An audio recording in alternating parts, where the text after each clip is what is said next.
Okay, in today's episode, we're going to talk about staying out of trouble as a real estate agent. Real estate school does a very effective job of keeping you scared of getting in trouble in real estate. We're going to talk about what's real about that. I'm going to share a personal story about how early on in my real estate career, I ended up in front of the executive director for the Oklahoma Real Estate Commission and a representative from the Oklahoma Attorney General's office. So yeah, that should be a good story. You guys stay tuned. This is going to be a great episode. Thanks. Welcome to the Agent Bridge podcast. I'm Brandon Baca, Marine Corps veteran and 15-year realtor, broker, and coach. And I'm Marl Hessen. I'm a Fortune 500 C-suite executive, real estate investor, and entrepreneur. The Agent Bridge is the proven path to real estate success without the burnout. All right, guys, episode 26, staying out of trouble, 5 things you should avoid as a real estate agent. Hey, do us a favor, make sure you like and subscribe. Our subscriber count is growing, and we're so grateful for you guys that are listeners. And please also leave a comment. Let us know what we can answer for you. So let's go to our standard market update and talk about what's going on. I think we skipped it last week, but there was something that came up this past week, and I want to talk to you about being a lender. Sure. I had a client reach out and said, hey, are people with higher credit scores now getting penalized in the lending process? And I go, that doesn't sound right.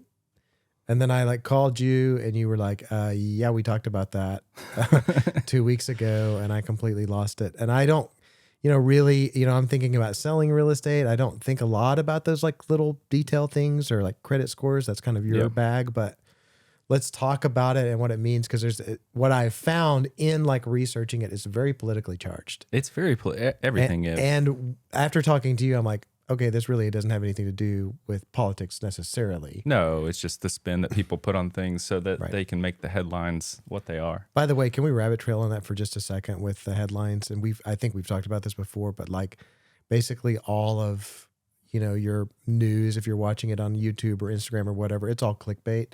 So they're going to use the most salacious headline to get you to watch it so that they can increase their views and make more money. So it's sort of like the tail wagging the dog in the sense of hey, what's going to make us the most money?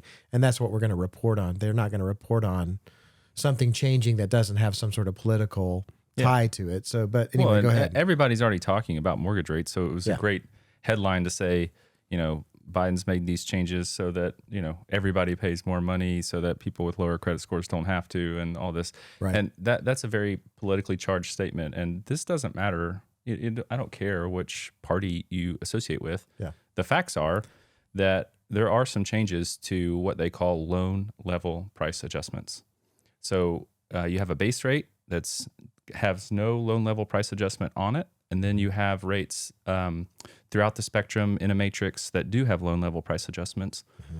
And it's based on credit score and LTV, how much you put down on your home, so how much equity do you have, and then what your credit score is. Mm-hmm. And the fact of the matter is, for people with higher credit scores, they are going to pay a little bit more than they used to. Yeah. The change was talked about back in January. It was implemented or will be implemented on May 1st by Fannie Mae and Freddie Mac. It is a fact that if you have some of those 720 to 740 credit scores, you're going to pay a little bit more than you used to. Right. But you will not be paying more than someone with a 680 credit score. And that's what the headlines want you to believe. It's all these people with 680 credit scores are now paying less than someone with a 750. Not true. Right. The change between the two, the difference between the two is smaller than it was before, but you will still pay less with a better credit score. So don't go out and tank your credit score so that you'll pay less. That's not the way it works. Don't do that. Yeah. Or lower your down payment or anything like that. It's not anything that needs to affect the way that you're purchasing or that your clients are purchasing a home. That's right. It doesn't even need to come into the equation. They're just in that matrix that's changed. But I think a lot of people would want to know, well, why did that change? And do we know why that's changed? Loan level price adjustments have had changes throughout the years numerous times. Yeah. So they make changes based on affordability at the time. Right now, we have very low affordability for first-time home buyers. Yeah. That could be, I don't have any data about why Fannie Mae or Freddie Mac changed it, but I would assume that played some sort of role in this. Mm-hmm. And look, people with lower credit scores don't always have bad things on their credit report. Right.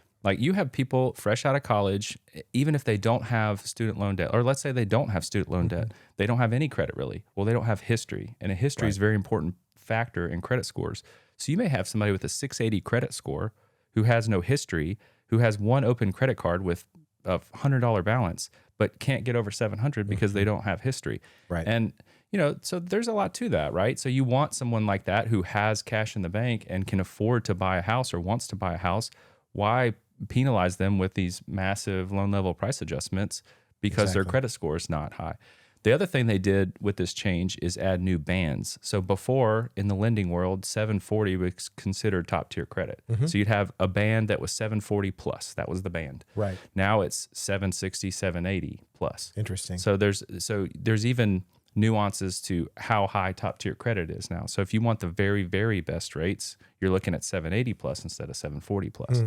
So a lot of changes. What I'm going to do is I'm going to post a little screenshot of the matrix that will help you throughout the episode. If you're watching on YouTube, if you're listening, you won't see it, but I'll post a matrix that kind of shows the changes, and you'll see, like, if you have a lower credit score, you're still going to get dinged more than someone with a higher credit score, but the difference between the two is now a little bit smaller than it was. Yeah, and I think a lot of that may have had to do with, we just have had so few first-time home buyers and percentage-wise, and there is a little bit more a lot of it is like affordability. House prices have skyrocketed.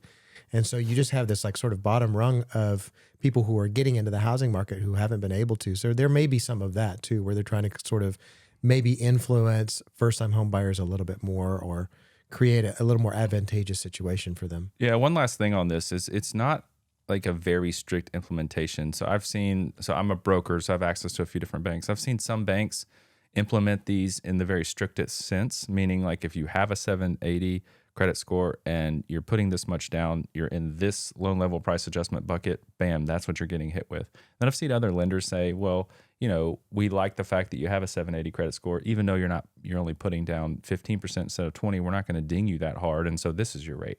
So it's not very, very strict. It's just what Fannie Mae and Freddie Mac has implemented as guidelines for loan level price adjustments. Exactly. All right, well, let's get into the episode here. Things, staying out of trouble, 5 things you should avoid as a real estate agent.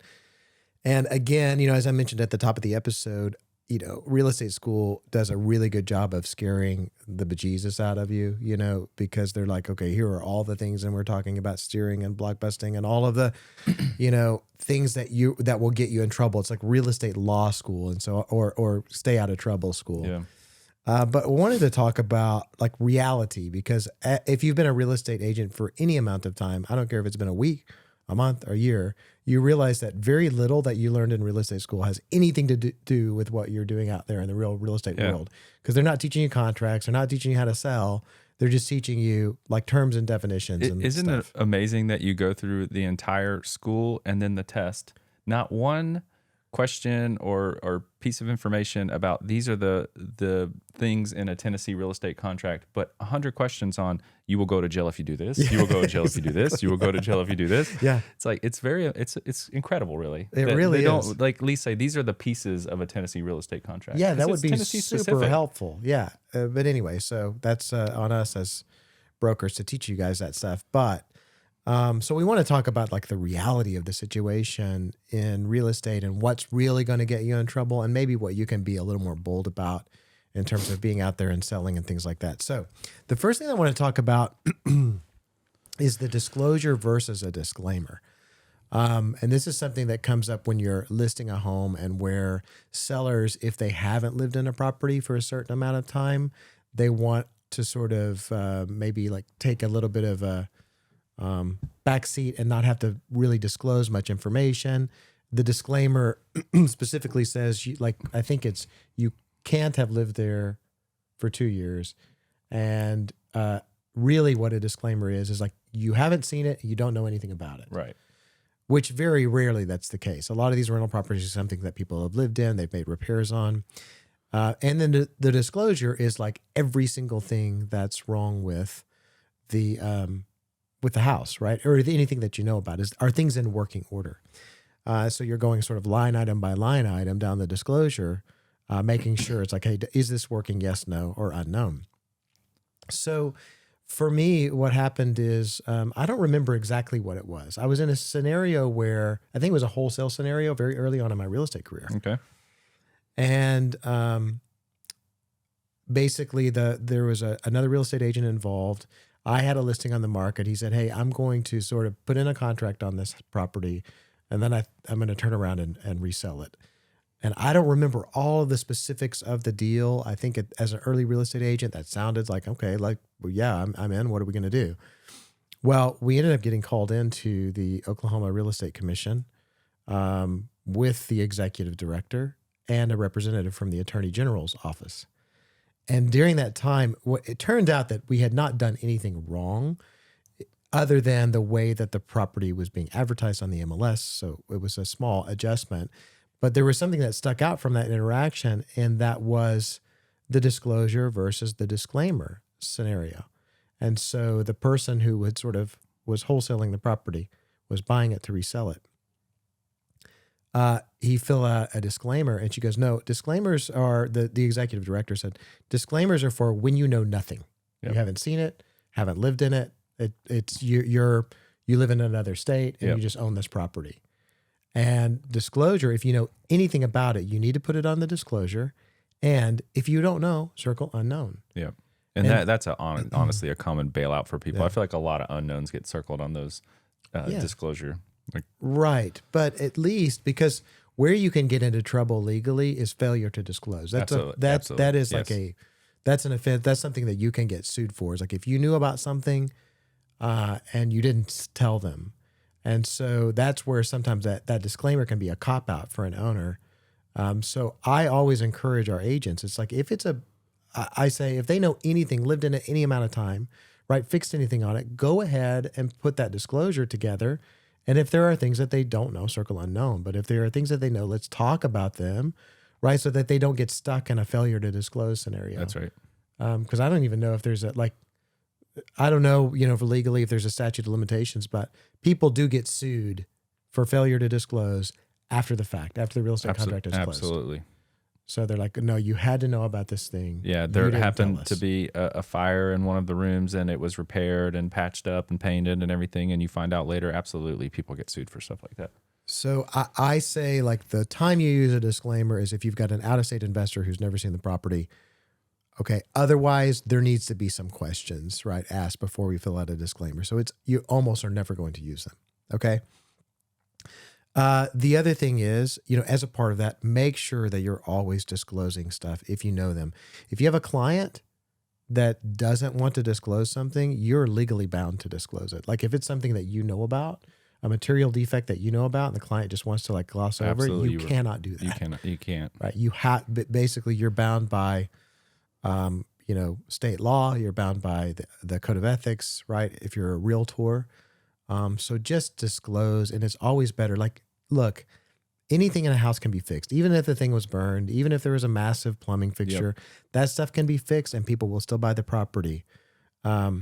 So just don't get in scenarios where you're putting yourself into trouble that way. Yeah, more often than not, those things are found out throughout the process anyhow. So the fact that you didn't disclose it makes it look worse, and then they're more than likely to back out when they find out. So you might as well just disclose it up front and be done with it. Exactly. And so that also brings to mind something else. Like if you are the listing agent and there's an inspection done on the property, don't ask for that inspection. Because when you get that inspection, now every single item is you have to disclose it. Yeah, and legally, so this one blows my mind, and we talked about this one before the episode.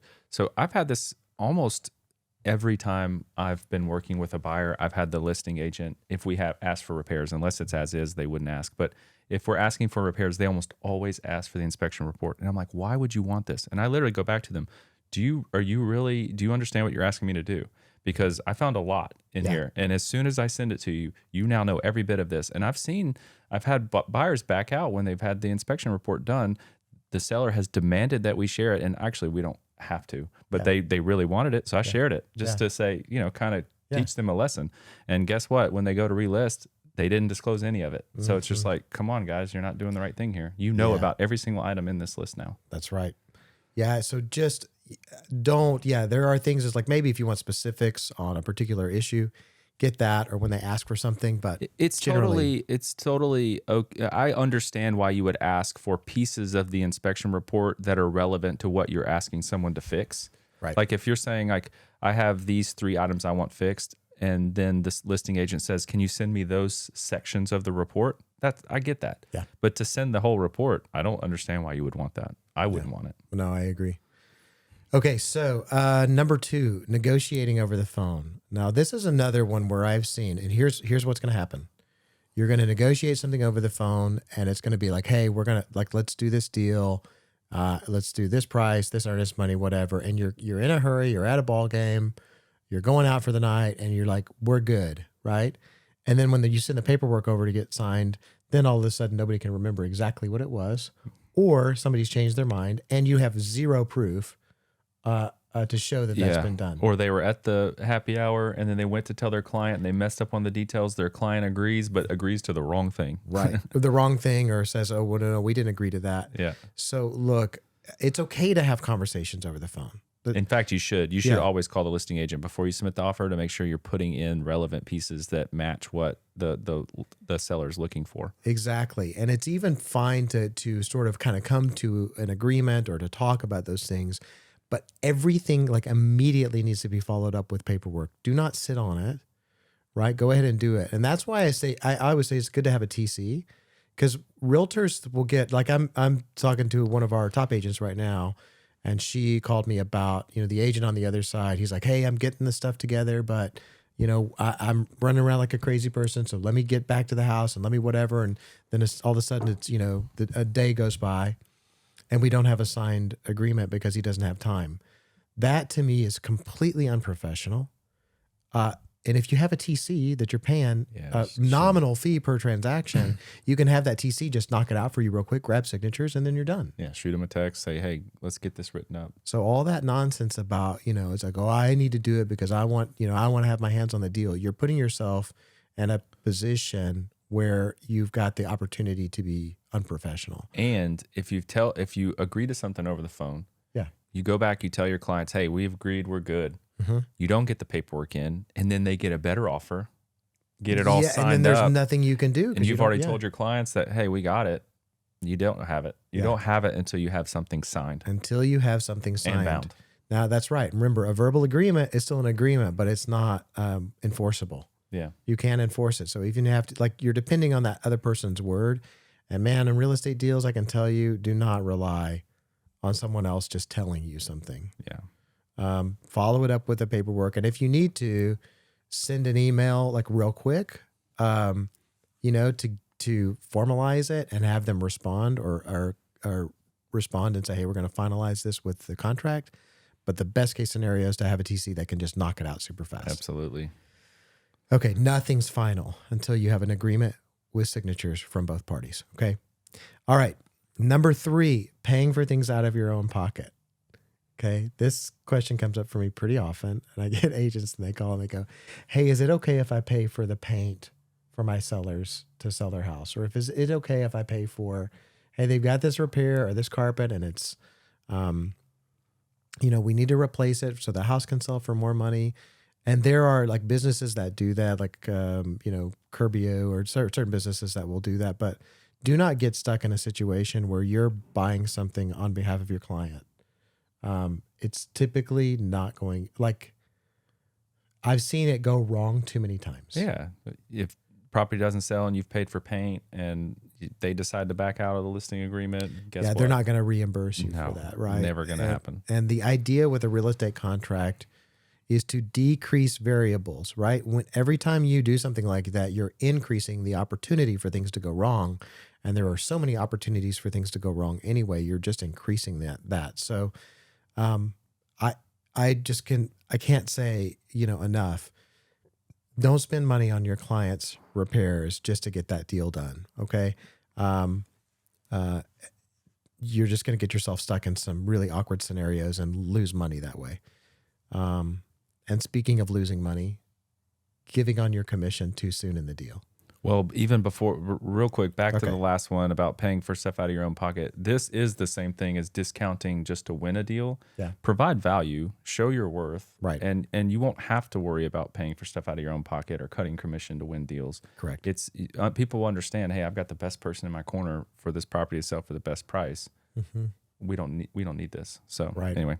Yeah. And what I find is like realtors are doing it from they're not doing it from a bad place. They're doing it from a good place. They're wanting to be helpful and they're wanting to serve. But yeah, you can typically get yourself caught in some really funky situations by doing that. So just be careful. Yeah. One of the things I'll just use like as a little proverb here. Somebody told me this. It's like, it was like an old monk. I'm doing monk stories this week. Okay. It was an old monk. I did one on Monday morning. Old monk, and he was carrying a staff, and he says, you always carry a staff. So that way when someone needs help, you give them your staff, but you don't give them your hand. Because if you give them their staff and they pull it, then the staff gets taken. But if you give them your hand, they're going to pull you down with them.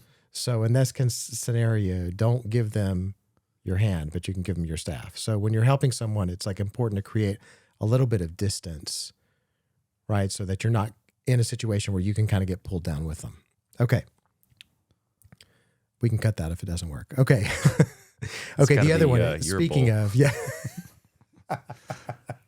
Little Tommy Boy reference. Yeah, exactly. All right. So giving on your commission too soon. Speaking of, this is one where, what I find is a lot of agents get uncomfortable when we're getting real close in the commission, right? Where you get a buyer that digs their heels in and a seller that digs their heels in, and it's like over $2,000 or $3,000 or $1,500. And the realtor gets uncomfortable with that dissonance, and they'll go, I'll just do it. I'll just pay for it. And don't do that, because if you do that, then it makes it that much more likely for it to come up later in the deal. Yeah. You're setting a precedent that you're willing to give on your commission to get the deal done. Now, look, here's what I know about you.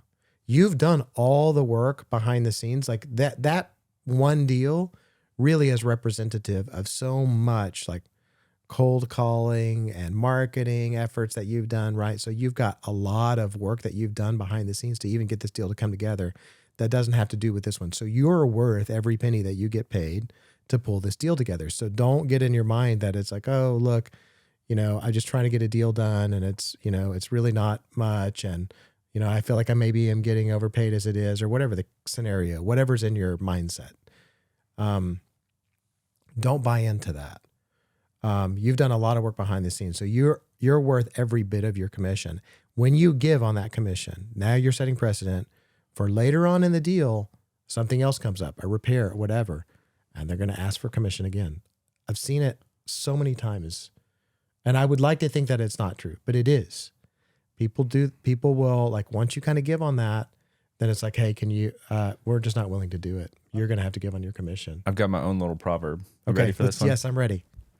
This is my wife's buyer that she was working with, who was relocating here.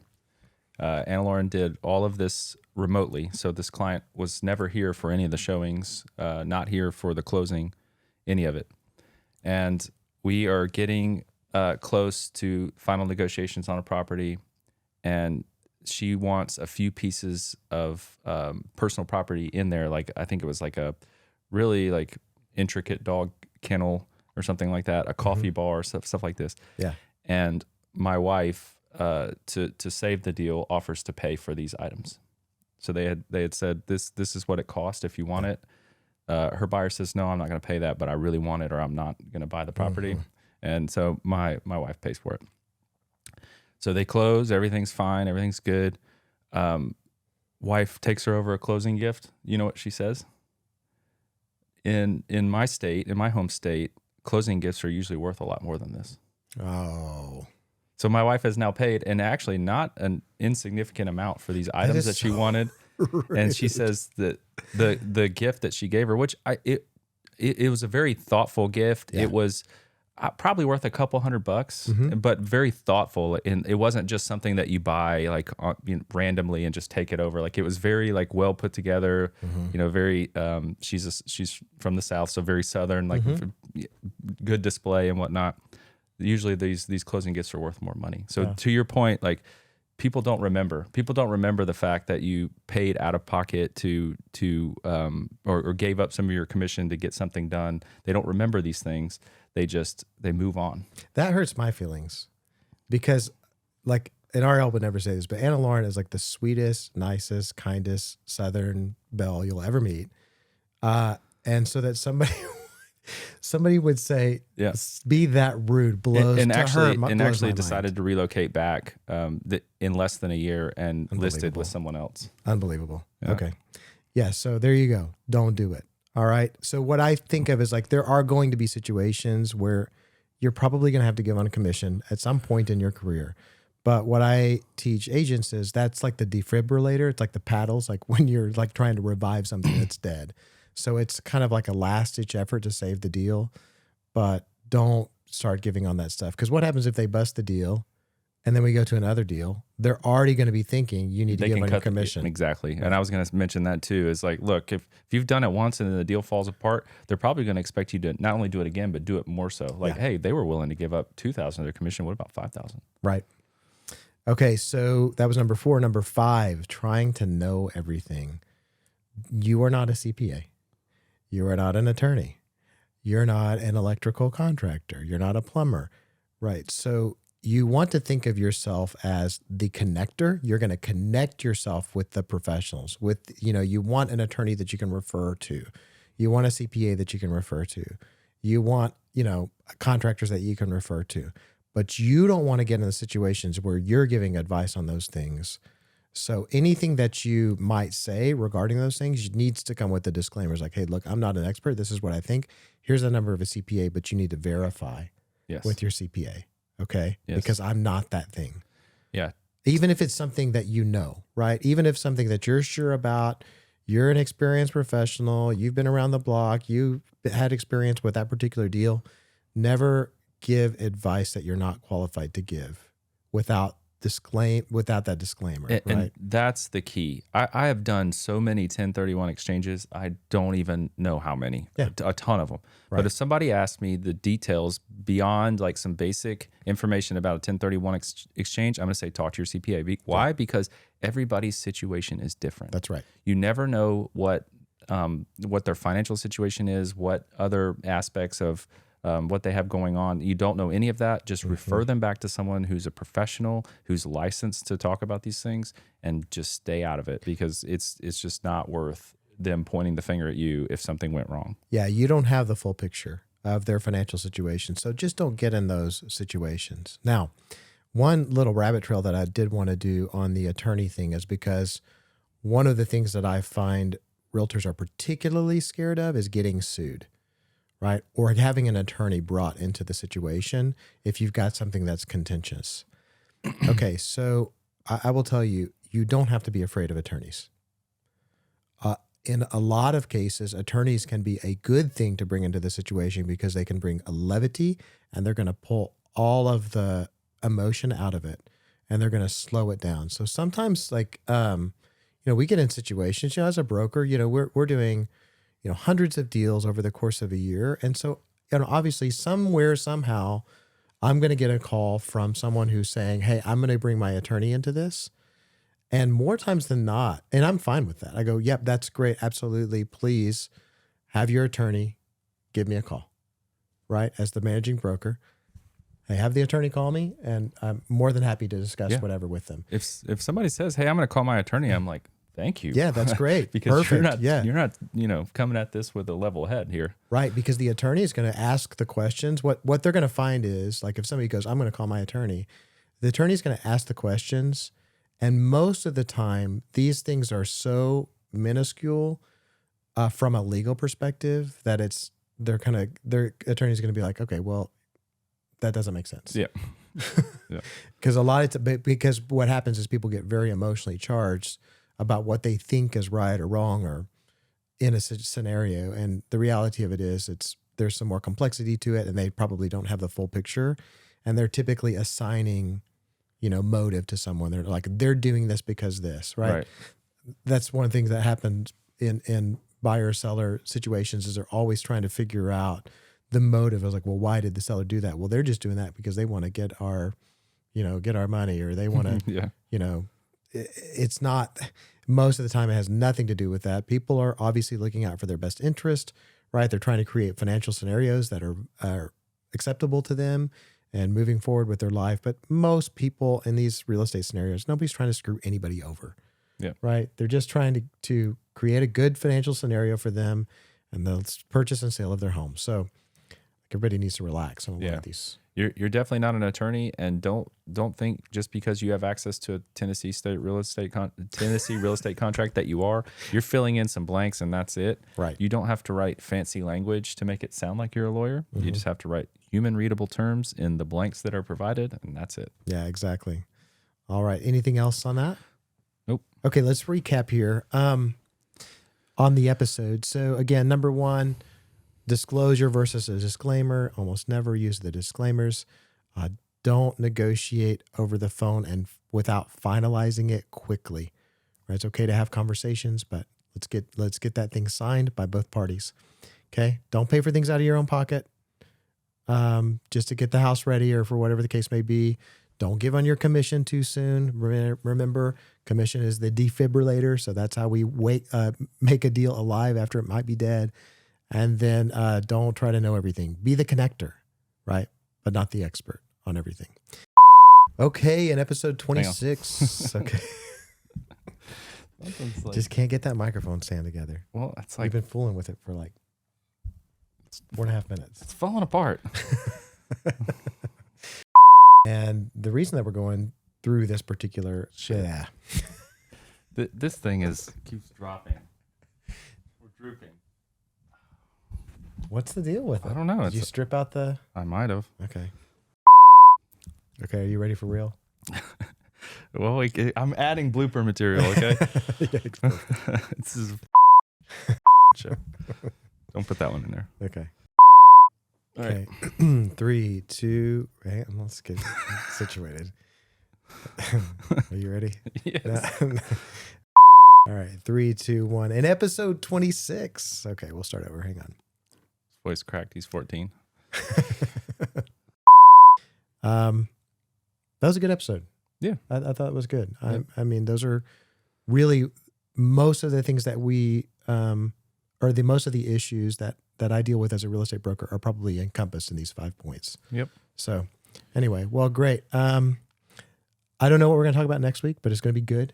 Yeah, for sure. Always. Like and subscribe, please. We still have so many of you that are coming back, returning visitors to the YouTube channel that are watching the videos, and thank you for that, and are staying engaged for long periods of time on the videos, but still around 85% of you are not subscribed.